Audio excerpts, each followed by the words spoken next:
प्यारे बच्चों, पिछली कक्षा में हम लोगों ने चित्त के वृत्तियों के बारे में, चित्त के विकारों के बारे में अध्ययन किया था कि जो चित्त के विकार हैं, जो चित्त में जो विकार उत्पन्न हो जाते हैं, उन विकारों के कारण योगी जो है वो भटक जाता है और समाधि के मार्ग से दूर हो जाता है ना।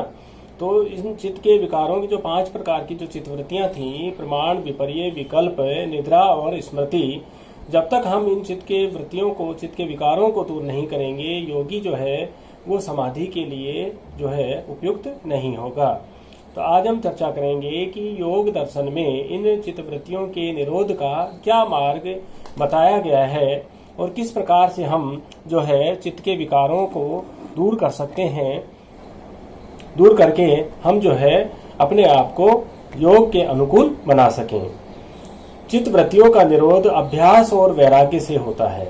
चित्त रूपी नदी दोनों तरफ बहती है। एक तो वह विवेक के मार्ग से कैवल्य तक जाती हुई कल्याण देने वाली है और दूसरी आत्मा और अनात्मा के अविवेक के मार्ग से जाती हुई पाप कराने वाली है।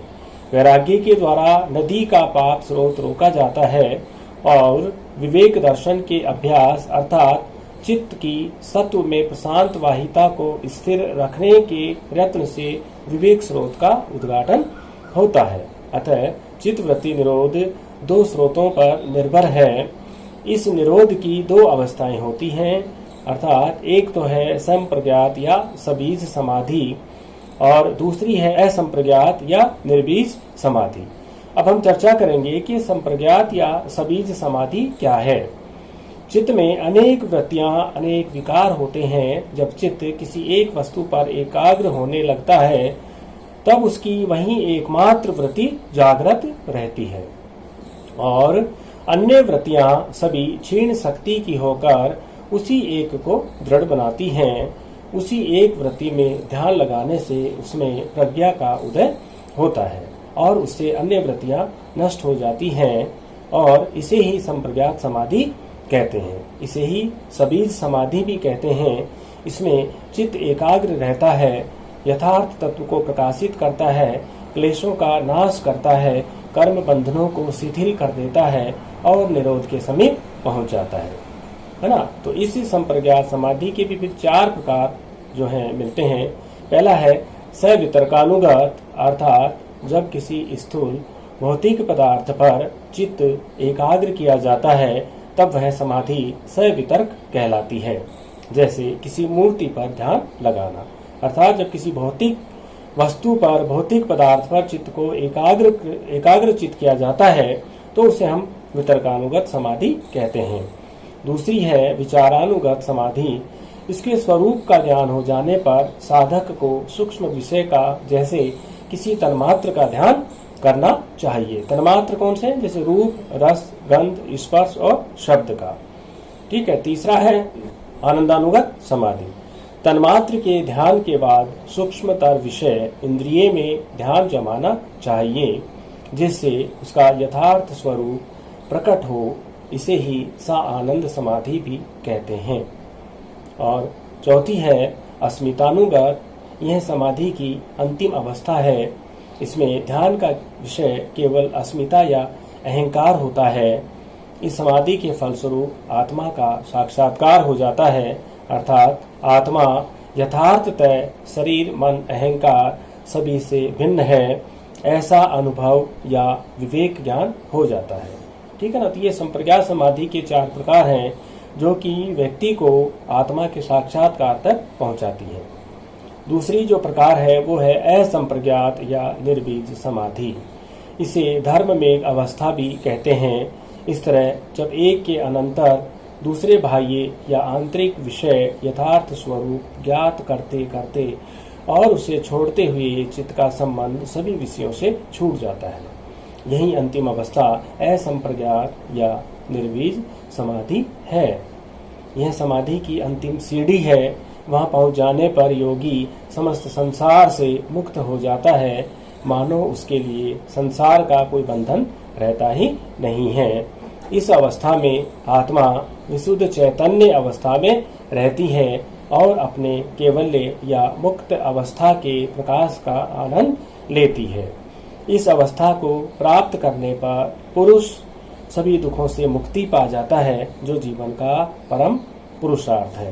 तो इसमें आप देखें साथियों कि असंप्रज्ञात या निर्बीज समाधि, जैसा कि सीधा इसके नाम से प्रतीत होता है निर्बीज, कि इस समाधि तक आते आते साधक इतना लीन हो जाता है, समाधिस्थ हो जाता है कि उसे अपना भी भान नहीं होता। उसे ये नहीं पता कि मेरे आस पड़ोस में क्या घटना घटित हो रही है। वह केवल अपनी समाधि के विषय में ही लीन रहता है, अर्थात इसमें ध्यान का विषय भी लुप्त हो जाता है।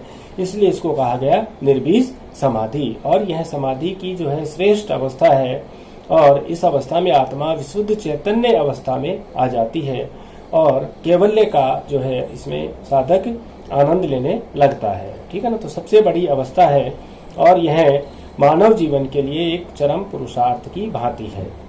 अब हम चर्चा करेंगे कि योग के 3 प्रमुख मार्ग कौन कौन से हैं, जिसमें हम ज्ञान योग, भक्ति योग और कर्म योग की चर्चा करेंगे।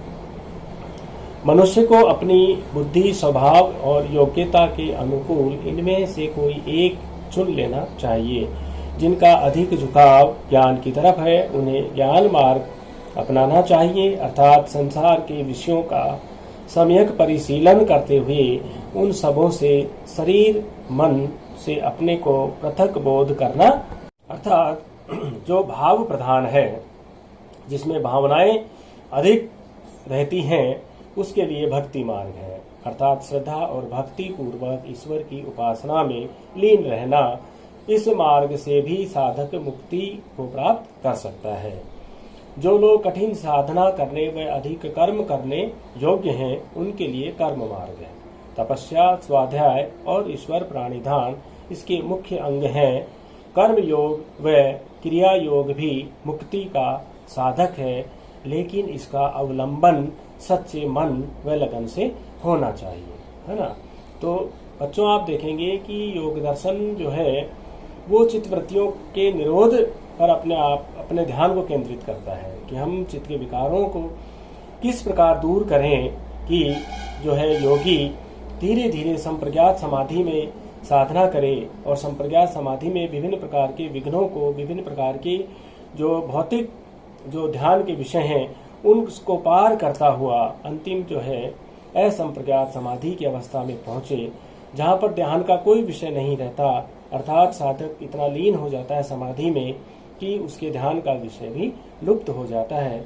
और उसका योगी का लक्ष्य भी यही है कि निर्बीज समाधि तक अपने आप को पहुंचाना।